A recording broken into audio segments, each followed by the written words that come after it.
I'll never erase the sound of her laughter from that night. We were on opposite ends of the bed, me half distracted by emails, her scrolling through TikTok, when I finally broke the silence. It's been 2 months, Emily, I said quietly. We're married. We should at least try to reconnect. She glanced up, smirked, and let out a laugh. Not a warm one. A sharp, dismissive chuckle that cut deeper than any shouting match ever could. You're not sleeping with me, she said mockingly, as if it were some kind of joke. Not until I feel like it. Deal with it. My stomach sank.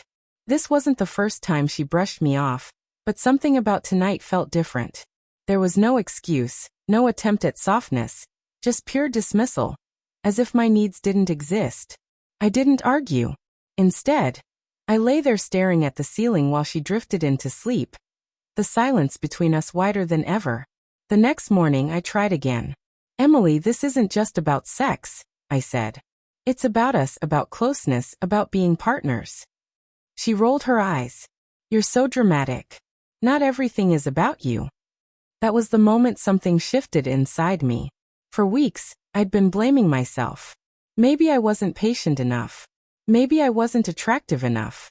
Maybe I wasn't making her feel wanted. But now I could see the truth. It wasn't about me. It was about respect, or rather, the absence of it. And once I noticed that, I started seeing everything else. The endless hours she spent glued to her phone, laughing at messages from someone I never got to meet. The sudden late nights at work, the faint trace of perfume that wasn't hers when she walked in the door.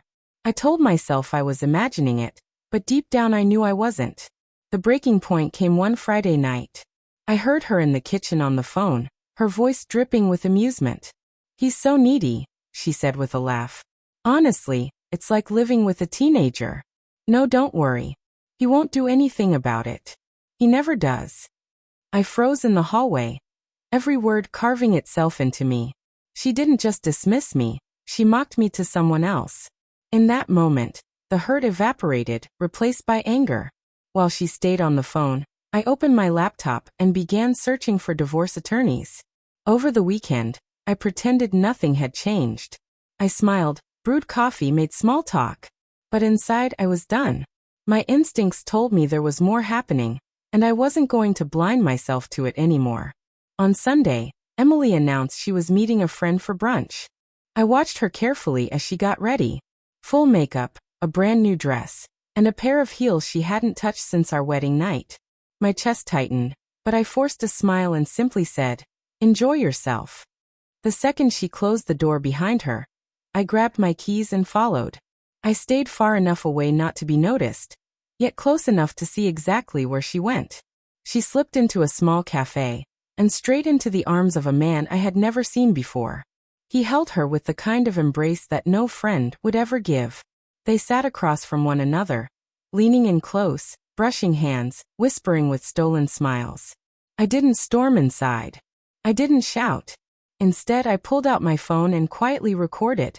10 minutes of undeniable proof.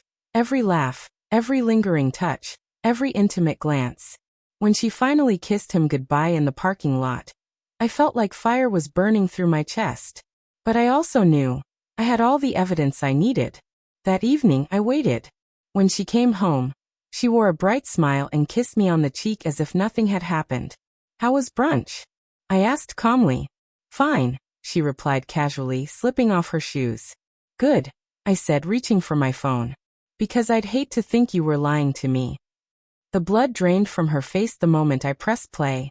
On the screen, there she was laughing, touching his hand, leaning into his kiss. She opened her mouth, but no sound came.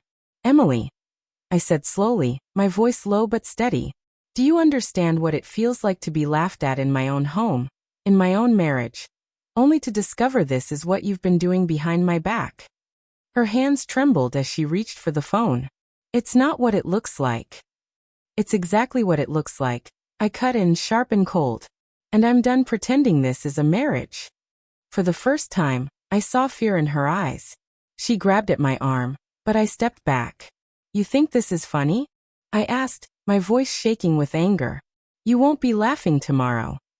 That night, I packed a suitcase, sent the recording to my lawyer, and chose the couch over our bed. Not because I had to, but because I wanted as much space between us as possible. The next morning, I sipped coffee in silence. When she walked into the kitchen, her eyes were swollen and red. "Can we talk?" she asked softly. Without looking at her, I said flatly, "We talked last night. Now it's time to act."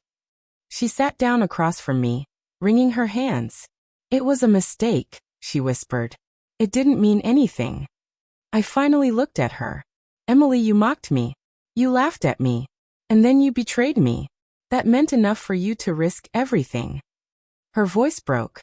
"I can change. Please. Don't leave me." I shook my head. "You already made the choice when you picked him over us. I'm not going to beg for scraps of affection."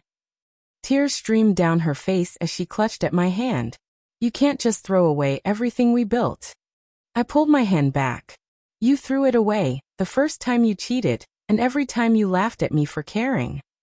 The room fell into silence except for her sobs. I stood up, pulled out the divorce papers I had printed that morning, and set them on the table. "I want a divorce," I said firmly. Her face crumpled, her voice breaking into cries. "Please don't do this." But I didn't waver. "I deserve a wife who respects me. You deserve the man you've been sneaking around with. Go to him." That afternoon, I drove away with my suitcase in the trunk. For the first time in months, I felt something new: peace. A week later, she texted, "I made a mistake. Please come home." I never replied. The papers were already signed, the court date already set. When we stood before the judge, she wept silently. I didn't shed a tear. For the first time, I felt like I had reclaimed my life. Walking out of the courthouse, I understood something clearly. Sometimes the strongest thing you can do isn't yelling, fighting, or begging. It's walking away.